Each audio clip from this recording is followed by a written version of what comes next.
Hello friends, नमस्कार, आदाब, सत श्री अकाल। मेरा नाम है जगदीश। मेरा नाम है मनोज। और आपका स्वागत है हमारे चैनल में। आज जो हम वीडियो करने वाले हैं वो है हमारे एक सब्सक्राइबर हैं अकरम जी। अकरम मजीद, हम अब नाम भी लेने लग जाते तो ठीक रहेगा। उन्होंने इंस्टा पे ये मनु को वीडियो सेंड किया है, लिंक सेंड किया है। CPEC railway project, how Pakistani can travel on train from China to Europe. अच्छा, पाकिस्तान जुड़ा हुआ है यूरोप से, मतलब उधर कंट्री से। इंडिया वालों को जाने देगा नहीं क्योंकि हम दुश्मन कंट्री है ना। तो नहीं, ऐसे बोल रहा हूँ मैं, क्योंकि अब दुश्मन तो मानते ही हैं सब, इंडिया और पाकिस्तान पूरी दुनिया कहती है आपस में उनके, और बीच में जंगें भी हुई है। चलो छोड़ो, हम तो वीडियो पे आते हैं। तो सीपेक रेलवे प्रोजेक्ट में अच्छा, ये तो टाइटल के हिसाब से तो ऐसा लग रहा है कि जो पाकिस्तानी है वो चाइना भी जा सकते हैं ट्रेन के हिसाब से। चाइना तो जा ही रहे हैं, और यूरोप, तो यूरोप जाने के लिए अफ़गानिस्तान आता है, उधर से कजाकिस्तान, उज़्बेकिस्तान, वो सारी कंट्रीज़ भी आती है। उसके बाद अफ़गानिस्तान में अगर टेंशन नहीं हो, या फिर ईरान के थ्रू भी पाकिस्तान जाया जा सकता है, ऐसा है। मैं सही हूँ तो आप कमेंट में बताना। तो वीडियो देख लेते हैं, वीडियो देखने के बाद थोड़ा क्लियर होगा कि एक्चुअल में वीडियो है क्या है। बिल्कुल। तो थैंक्स अकरम भाई वीडियो सेंड करने के लिए। तो वीडियो देखते हैं। बिल्कुल, करो स्टार्ट। ये लगेगा। ओके, चलो स्टार्ट।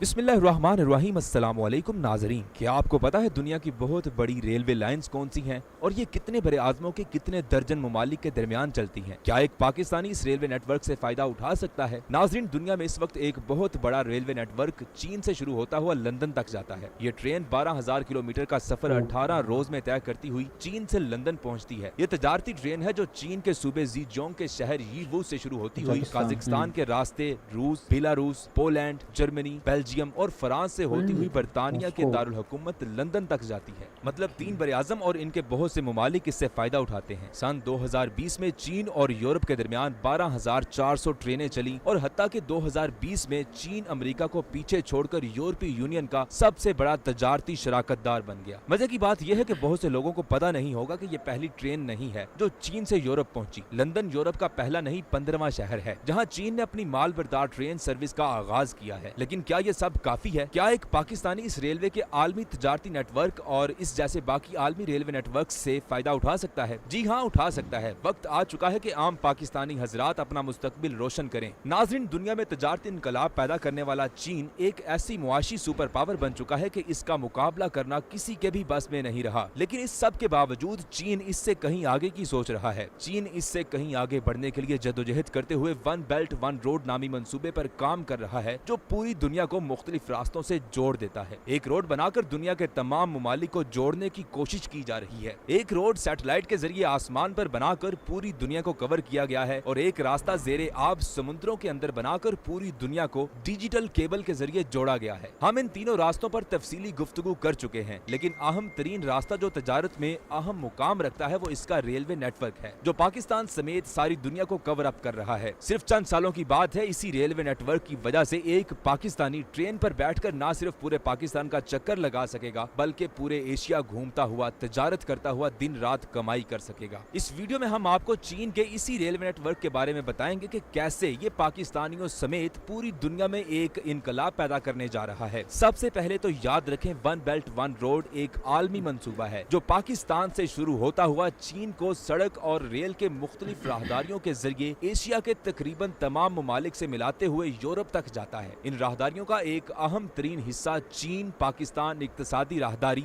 यानी सीपैक है जो कि गवादर से खंजराब के रास्ते 62 अरब अमेरिकी डॉलर की मालियत पर मुश्तमिल है। और इसी रास्ते से इस मंसूबे के मुकम्मल होने पर आप पूरे पाकिस्तान का चक्कर रेलवे पर लगा सकेंगे। यानी अगर आप तजारत नहीं भी करना चाहते तो पाकिस्तान की सियाहत से लुत्फ अंदोज होने के लिए ही आपको भरपूर मौके मुयस्सर होंगे। सबसे पहले इसी सीपैक नेटवर्क के बारे में बताते हैं और फिर इसी रास्ते से दुनिया के रास्ते भी जो चीन के आलमी मंसूबे की वजह से पाकिस्तानियों के खुलने जा रहे हैं उनके बारे में बताएंगे। नाजरीन, सी पैक का जो रास्ता है वो पाक चीन बॉर्डर खंजराब से शुरू होता है। दरअसल ये पाकिस्तान के जीटी रोड, जिसे शाहराह रेशम भी कहते हैं, इस रोड की बुनियाद पर बनाया गया है, जो बांग्लादेश से शुरू होकर भारतीय इलाकों से होती हुई पाकिस्तानी पंजाब, फिर खैबर पख्तूनख्वा और आखिर में अफगान शहर काबल तक जाती है। ये शाहराह रेशम पाकिस्तान और चीन को मिलाते हुए शाहराह कराकरम भी कहलाती है और ये रास्ता तिजारत के लिए ही बना था, जिसे अजीम मुसलमान हुक्मरान शेर शाह सूरी ने बनाया था। चीन ने इसी रास्ते को इस्तेमाल करते हुए सी पैक इंफ्रास्ट्रक्चर ड्रॉ किया है। ये दुनिया के अजीम पहाड़ी सिलसिलों कराकरम और हिमालय को अबूर करती है। दर्रा खंजराब के मुकाम पर सतह समुंदर से इसकी बुलंदी 4693 मीटर है। ये चीन के सूबा सिंकियोंग को पाकिस्तान के शुमाली इलाकों से मिलाती है। ये दुनिया की बुलंद तरीन बैनुल-अक़वामी शाहराह है। ये 20 साल के अरसे में 1986 में मुकम्मल हुई। इसे पाकिस्तान और चीन ने मिलकर बनाया है। इसकी लंबाई 1300 किलोमीटर है। ये चीनी शहर काशगर से शुरू होती है, फिर हुंजा,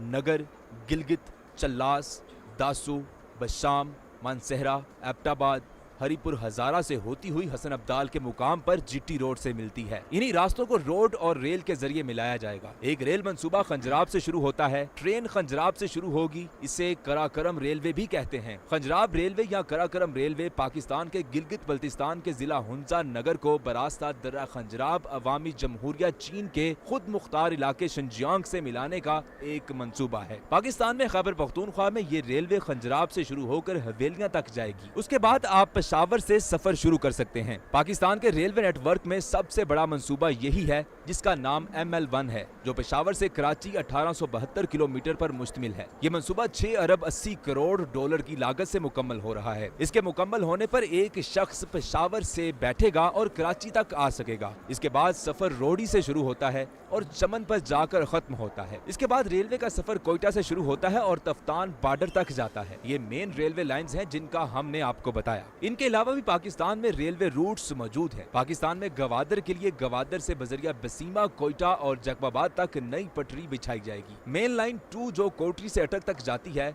इसमें इजाफा होगा। इसमें बोस्तान से कोटला जाम, बजरिया रोडोब और डेरा इस्माइल खान तक 560 किलोमीटर तवील ट्रैक बिछाया जाएगा। कराची पोर्ट और पेपरी के दरमियान कार्गो ट्रैफिक के लिए खसूसी फ्रेट कॉरिडोर भी बनाया जाएगा। नाज़रीन, ये रेलवे ट्रैक्स जो हमने बताए हैं, इनके जरिए आप मुल्क के अंदर सफर कर सकेंगे और साथ में कार्गो के जरिए तिजारत कर सकेंगे। याद रखें, इन रेलवे ट्रैक्स में बहुत से ट्रैक्स पहले से मौजूद हैं, जिन्हें सिर्फ अपग्रेड किया जाएगा, नया तामीर नहीं किया जाएगा। नाज़रीन, चीन पाकिस्तान के साथ रेलवे के जरिए गवादर तक मिलेगा। गवादर चीन के लिए और पाकिस्तान के लिए भी अरब ममालिक तक रास्ता खोलेगा। अगर वन बेल्ट वन रोड में रेलवे के बाकी रूट्स की बात की जाए, तो हमने शुरू में आपको चीन से लंदन तक बनाई जाने वाली रेलवे का बताया, जिसके जरिए चीन से काजाकिस्तान, रूस, बेलारूस, पोलैंड, जर्मनी, बेल्जियम और बर्तानिया तक तिजारत हो सकती है। इसी रास्ते में चीन के रास्ते यीवू शहर से स्पेन के शहर मैड्रिड तक भी रेलवे मौजूद है। याद रखें, ये रास्ता बेल्ट एंड रोड मंसूबे की 6 इक्तसादियों राहदारियों में से एक है, जिसे न्यू यूरोपियन लैंड ब्रिज कहा जाता है, बिल्कुल उसी तरह जिस तरह पाक चीन इक्तसादी राहदारी है। इस रास्ते की आसानी तारीफ की जाए तो ये चीन को यूरोप के साथ ट्रेन के जरिए मिलाने वाला रास्ता है। इसी तरह वन बेल्ट वन रोड की और अहम राहदारी चीन, वस्ती एशिया, मगरबी एशिया राहदारी है, जिसका आगाज चीन की रियासत संक्योंग से होगा, जो वस्ती एशिया और मगरबी एशिया के दरमियान रेलवे नेटवर्क कायम करके बहीरा रोम और अरब ममालिक तक जाएगी। इस राहदारी में वस्ती एशिया के 5 ममालिक काजाकिस्तान, किर्गिस्तान, ताजिकिस्तान, उज़्बेकिस्तान और तुर्कमानिस्तान के साथ साथ मगरबी एशिया में ईरान और तुर्की शामिल होंगे। ये रास्ता, जिससे एक Pakistani one belt one road इस्तेमाल करते हुए चीन, ईरान, तुर्की, वस्ती एशियाई ममालिक और अरब ममालिक तक पहुंच सकता है। याद रखें, पाकिस्तानियों के लिए इसके मुतबादिल रूट्स भी दस्तयाब हैं। पाकिस्तान ITI ट्रेन के जरिए ईरान और तुर्की से मिल चुका है और ये ट्रेन शुरू भी हो चुकी है। इसी रास्ते एक पाकिस्तानी वस्ती एशिया से भी तिजारत कर सकता है, यूरोप से भी, रूस से भी और अरब ममालिक से भी।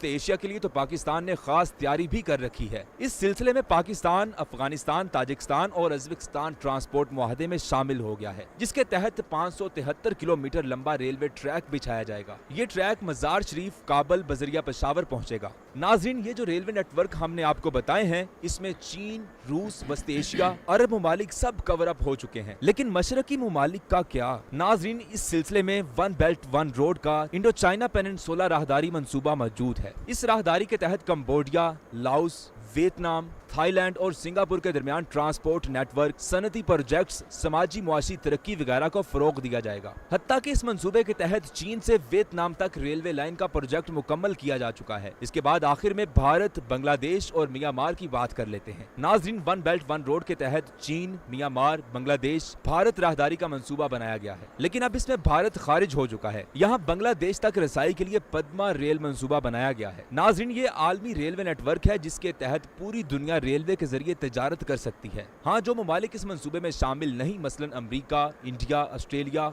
वो यहाँ कुछ नहीं कर सकते हैं। हम पाकिस्तानियों को तरक्की करती दुनिया की दौड़ में शामिल होने की जरूरत है, जहाँ तिजारत के जरिए अपने हालात संवार सकें। ये आलमी रेलवे का निजाम जो चीन ने बनाया है कोई नया नहीं है, और ऐसे मंसूबों के खिलाफ साजिशें भी होती हैं। साजिशें भी कोई नई नहीं है। पहली जंग अजीम से पहले जर्मनी ने ऐसा ख्वाब देखा। इस ख्वाब की ताबीर जान जोखों का काम था, लेकिन जर्मन ने इसे हकीकत का रंग देने के लिए कदम उठा दिया। जर्मनी ने बर्लिन से बगदाद तक एक तवील रेलवे लाइन बिछाने का मंसूबा तश्कील दिया। बर्लिन से बगदाद का फासला 4423 किलोमीटर है, लेकिन इसके बावजूद जर्मनी ने बगदाद तक रसाई के लिए इस रूट पर काम शुरू कर दिया। इस मंसूबे के 5 बड़े मकासद थे। नंबर 1, जर्मनी से इराक तक सनत और तजारत से खित्ते में खुशहाली का दौर दौरा। नंबर 2, जंगी हालात में रेल को बतौर हथियार इस्तेमाल करना। नंबर 3, इराक, शाम, तुर्की, बल्गारिया, सर्बिया, हंगरी, ऑस्ट्रेलिया और जर्मनी को एक ट्रैक के जरिए आपस में मिला देना। नंबर 4, बहिरा फारस में एक जदीद बंदरगाह का क्याम। और नंबर 5, इराक और शाम के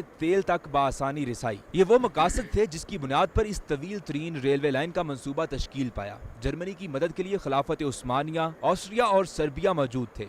ये मंसूबा मुकम्मल होने की देर थी। जर्मनी समेत खिलाफत उस्मानिया ने दिन रात तरक्की करनी थी, लेकिन अमेरिका, रूस, बरतानिया और जापान ने इस मंसूबे के खिलाफ साजिशें शुरू की। जब कुछ न बना तो उन्होंने शरारत से जंग अजीम शुरू की। इस जंग ने 1.5 करोड़ लोगों के साथ साथ इस रेल मंसूबे को भी दफन कर दिया। ये तारीख का एक दर्दनाक वाकया था, जिसके नतीजे में सल्तनत उस्मानिया टूटी, जर्मन तबाह हुआ और दुनिया का बहुत ज्यादा नुकसान हुआ। अगर हम इस वाक़े को सामने रखकर वन बेल्ट वन रोड और पाक चीन इक्तसादी राहदारी यानी सीपैक मंसूबे की बात करें तो कई साजिशों की बू सूंघ पाएंगे, लेकिन इनको साइड पर रखकर देखें तो एक रोशन मुस्तकबिल नजर आएगा। हर तरफ तजारत होती नजर आएगी, लोग खुशहाल होते नजर आएंगे और इस्लाम भी तजारत का हुक्म देता है। साजिश करने वालों को देखो, यानी अमरीका जिसके पास IMF है, वो बजाय तजारत के मुल्कों को सूदी कर्जों में फंसाते नजर आएंगे। नाज़रीन, आप इस आलमी रेलवे नेटवर्क जो तिजारत के नए रास्ते खोलता है, इसके बारे में जो भी राय रखते हैं हमें कमेंट सेक्शन में जरूर आगाह करें। चैनल को सब्सक्राइब लाजमी करें, बेल आइकन पर भी क्लिक करें ताकि आपको हमारी आने वाली हर अमेजिंग वीडियो बर वक्त मिल सके। ये वीडियो सोशोन के ताउन से पेश की गई है। ओके, तो हाँ मनु, वीडियो देखा? देखा ना। तो क्या समझ में आया? क्या समझ में आया? ट्रेन समझ में क्या है बता ना। सीपेक का नाम सुना है? पक्का सुना ना? क्या है? नाम सुना है तो है क्या ये बता ना। क्या नाम सुना है खाली? नाम सुना मैंने। नहीं पता है ना, तो मैं बताता हूँ। सीपेक की फुल फॉर्म है चाइना पाकिस्तान इकोनॉमिक कॉरिडोर। मतलब चाइना और पाकिस्तान के बीच में एक सड़क है जो चाइना से शुरू होती है और पाकिस्तान के ग्वादर तक आती है। अपन ने ग्वादर के वीडियोस देखी है ना, वहाँ पे पोर्ट है। तो उससे क्या होता है कि जो चाइना को जो जितना भी चाइना को दुनिया की फैक्ट्री बोला जाता है, सब कुछ वहीं बनता है। अपने यहाँ पे कितनी चाइनीज चीज़ आती है, मोबाइल भी वही है। हाँ तो हाँ तो जो चाइना को क्या है कि अपना जितना भी एक्सपोर्ट करना पड़ता है। एक्सपोर्ट तो पता है क्या होता है? हाँ हाँ, इम्पोर्ट एक्सपोर्ट। एक्सपोर्ट मतलब बाहर माल भेजना। इंपोर्ट को तो इन करता है। हाँ। जो एक्सपोर्ट करना होता है तो वो क्या है कि जो चाइना सी है ना, वहाँ से होके इंडोनेशिया होके अपने इंडियन ओशियन, श्रीलंका के इधर से होके काफ़ी सारा सामान अपना जो एक्सपोर्ट होता है जो बाकी अफ्रीका और बाकी की कंट्रीज़ में करना पड़ता है। तो ये जो रूट बनाया है तो उसमें क्या है कि इस रास्ते की इतनी ज़रूरत नहीं पड़ेगी। सारा जितना भी मटेरियल है वो सारा सीधा अरेबियन सी के यहाँ पे पहुँच जाएगा और यहाँ से फिर जहाँ से फिर अफ्रीका और इंडिया, मतलब इंडिया में भी वो माल आएगा, वहीं से आएगा ऑफ कोर्स, क्योंकि इंडिया से भी तो काफ़ी है। $100 बिलियन का हर साल ना है इंडिया और चाइना का। तो इंडिया को भी फ़ायदा ही है जो रोड बनी है उससे, और चाइना को भी फ़ायदा ही है क्योंकि इंडिया के जो एक्सपोर्टर जो चाइना माल भेजते हैं वो भी यहीं से भेजेंगे। सही बात। चाइना का इंडिया का जो माल जाएगा वो सीपैक से जाएगा। और सीपैक की जितनी भी सड़कें हैं, जितनी भी रोड है, तो पाकिस्तान को ये फ़ायदा होगा कि वहाँ पे जितना ट्रांसपोर्टेशन होगा वहाँ की इंडस्ट्रीज़ बढ़ेगी, लोगों को एम्प्लॉयमेंट मिलेगा, क्योंकि ये सारी चीज़ें फ्री में तो होती नहीं है। तो जिस कंट्री में सड़क है वहाँ तो वो चार्ज करेगी, जो टोल है, जो भी ट्रक्स जाएंगे वो जाएंगे, तो ऐसा ही कुछ है। तो इसलिए सीपेक को काफ़ी पाकिस्तान में काफ़ी दिया जाता है। और हमें मेरे हिसाब से इंडिया को कोई प्रॉब्लम नहीं है सीपेक से। इंडिया जुड़ा नहीं है सीपेक से क्योंकि इंडिया और जो चाइना का जो बॉर्डर है, एक तो हिमालयाज़ आता है, बहुत बड़ा हिमालयाज़ है, और जो ट्रेड होती है वो ऑब्वियसली हो ही रही है। तो इन फ्यूचर ये भी हो जाएगा क्योंकि जो कहते हैं ना, क्योंकि जंग हो चुकी है चाइना और इंडिया के बीच में, तो पाकिस्तान या किसी और कंट्री का ये कहना कि इंडिया क्यों नहीं जुड़ा, तो जिन दो देशों के बीच में जंग हो चुकी है वो तो आप हालात जानते ही हैं। पाकिस्तान और इंडिया के बीच में जंग हुई तो हालात जानते ही हैं। तो फिर भी चाइना के साथ तो अभी बीच में कोई टेंशन हुई थी। बाकी इन फ्यूचर सब जगह अगर एक जैसे लोग होंगे, सब कुछ सही तरह से चलेगा, क्योंकि जो कंट्री होती है वो अपने फ़ायदे के लिए देखती है। आप कुछ भी कहें, आप अपनी फ्रेंड कंट्री हो, कुछ भी कंट्री हो, पर वो अपना फ़ायदा देखती है, कुछ भी हो, क्योंकि फ़ायदा होगा वहीं लोग देखेंगे। तो इंडिया इसमें जुड़ा नहीं है इस वीडियो के हिसाब से। तो हाँ, बिल्कुल मुझे भी पता है इंडिया सीपेक से नहीं जुड़ा, क्योंकि इंडिया अगर सीपेक से जुड़े तो बांग्लादेश का जो एक्सपोर्ट है वो बांग्लादेश वालों को भी कब फ़ायदा होगा, क्योंकि बांग्लादेश पूरी तरह से लैंडलॉक्ड है इंडिया के थ्रू, है ना। इंडिया से पूरा कवरअप है बांग्लादेश। फिर भी मुझे नहीं लगता इतनी बांग्लादेश को इतनी एक्सपोर्ट, क्योंकि बांग्लादेश की जो ग्रोथ है वो काफ़ी आगे, इंडिया से भी आगे है। बांग्लादेश काफ़ी आगे, तुझे पता नहीं होगा, बता देता हूँ, काफ़ी चीज़ें नहीं पता है तेरे, नहीं पता, अब देखने से पता चल रही है। तो सीपेक के बारे में क्लियर हो गया। तो जो ट्रेन है, तो एक रोड तो ही है, एक ट्रेन भी चलेगी जो सीधी ग्वादर से जो एंड पॉइंट है पाकिस्तान का, वहाँ से फिर चाइना होके जाएगी।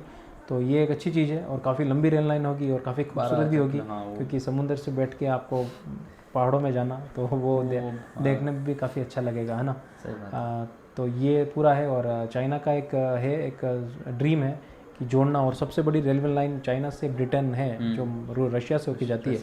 तो काफ़ी लंबी रेल लाइन है, और चाइना में लोग काम ही करते हैं, और चाइना को चाइना में इंडिया में डिफरेंट क्या है, स्किल्ड लेबर। चाइना में सब स्किल्ड लेबर मिलेगी, इंडिया में सब पढ़ाकू मिलेंगे आपको। मैं बोलता हूँ इंडियन एजुकेशन में प्रॉब्लम है, क्योंकि आप ऐसा सिस्टम क्रिएट कर लेते हैं कि आपको पढ़ाई करनी है, हर आदमी कलेक्टर नहीं बन सकता, हर आदमी आरएस नहीं बन सकता। और आपको आता क्या है, जब आप पढ़ाई पूरी कर लेते हैं, आपकी ग्रेजुएशन पूरी कर लेते हैं, और जब इंटरव्यू के लिए जाते हो तो आपके पास आता क्या है, आपके पास एक्सपीरियंस क्या है। किताबी खोले, किताबी ज्ञान वो कहीं काम नहीं आता। आपका जो आप बनाते क्या हो, आपको आता क्या है, वो पूछा जाता है। तो इस पे इंडिया में काम हो रहा है। दिल्ली गवर्नमेंट ने एक अच्छा इनिशिएटिव लिया है, लोगों को सीधा स्किल्ड करना, उनको सीधा सिखाना। वो कहते हैं ना कि चाइना में क्या होता है, फैक्ट्रियाँ होती है, तो जो बच्चे होते हैं वो सीधी फैक्ट्रीज में काम करने के लिए लगा देते हैं उनको सीधा स्किल्ड होता है। फिर वो जो वहाँ टिकता है, जो समझ में आता है, वहाँ काम करता है। तो यही है ना, आप लार्ज स्केल पे बनाओ सारी चीज़ें, तो वो उसका कॉस्ट वैसे ही कम पड़ेगी, और फिर वो बाहर बेचोगे तो फिर बाहर की चीज़ें कहाँ टिकेगी आपको। तो ये है, इंडिया में भी हो रहा है, क्योंकि पॉपुलेशन काफ़ी ज़्यादा है, और इंडिया में का जो ग्रोथ वाला स्टेट है गुजरात है। आप गुजरात को देखिए तो कई महीने में वो बहुत, आपको एक मिनी चाइना भी बोल सकते हो गुजरात को, क्योंकि मैंने जो एक्सपीरियंस किया इंडिया में, क्योंकि बहुत आगे है। मुझे ऐसा लगता है कि गुजरात काफ़ी स्टेट को पालता है। कहना गलत नहीं होगा, ये एक वर्ड थोड़ा गलत हो सकता है, पालने का मतलब काफ़ी सारे लोग वहाँ जाके एम्प्लॉयमेंट वहाँ आते हैं, काफ़ी है। मतलब आपको यूपी, बिहार और इवन राजस्थान से काफ़ी लोग, क्योंकि वहाँ पे शुरू से ऐसा है, कल्चर है कि लोग वहाँ पे बिजनेस करते हैं, सब बिजनेस ही करते हैं, बिजनेस माइंड है। तो अब चाइना में क्या हो रहा है, यही हो रहा है, प्रोडक्ट। इसलिए तो दुनिया की सबसे बड़ी जो तेल रिफाइनरी है वो गुजरात में है, रिलायंस की, जिसमें सऊदी अरामको ने इन्वेस्ट किया था काफ़ी सारा। तो ऐसा नहीं कह सकते हैं कि तिजारत होती है ना, वो आपस में बराबर की होती है ना। ऐसा तो नहीं है कि मेरे को ही माल भेजना है, सही है ना। तो ये वाली चीज़ है, वीडियो काफ़ी लंबा होता जा रहा है मेरी बातों से। मैं इसको समझा रहा हूँ। तो मैं ये नहीं मानता कि मुझे हर चीज़ आती है, पर मैं जितना समझता हूँ उतनी बातें मैं बोलता हूँ, और काफ़ी लोगों का प्यार भी मिलता है। और ये कुछ बोलता नहीं है, मुझको कुछ पता नहीं होता, क्या बोलूँ, मुझको पता ही नहीं था सीपेक के बारे में। देखिए काफ़ी सारे जो पाकिस्तानी फ्रेंड हैं उनको लगता होगा इंडिया में सीपेक के बारे में पता, इसको कुछ भी नहीं पता सीपेक के बारे में। तो ऐसे काफ़ी हैं, करोड़ों में नहीं पता उनको, क्योंकि इंटरेस्ट नहीं होता है, अपनी लाइफ होती है, और इतना इशू में लोग इंटरेस्ट लेते नहीं हैं। तो आज पता चल गया ना क्या है। ओके, क्या है फुल फॉर्म, क्या है फुल फॉर्म? सीपेक की हाँ वही तो पूछ रहा हूँ ये बोल रहा छोड़ना भूल गया। China Pakistan economic corridor. तो फ्रेंड्स बने रहिए हमारे साथ में, वीडियो देखते रहिए, चैनल सब्सक्राइब करते रहिए और हमें सपोर्ट करते रहिए। और मनु के लिए एक प्यारा सा स्माइल के साथ सब्सक्राइब करते रहिए, क्यों मनु? बिल्कुल। ओके तो फ्रेंड्स मिलते हैं आपसे अगले वीडियो में, ख्याल रखेगा। बाय। अरे बाबू भी आ गया। Okay bye.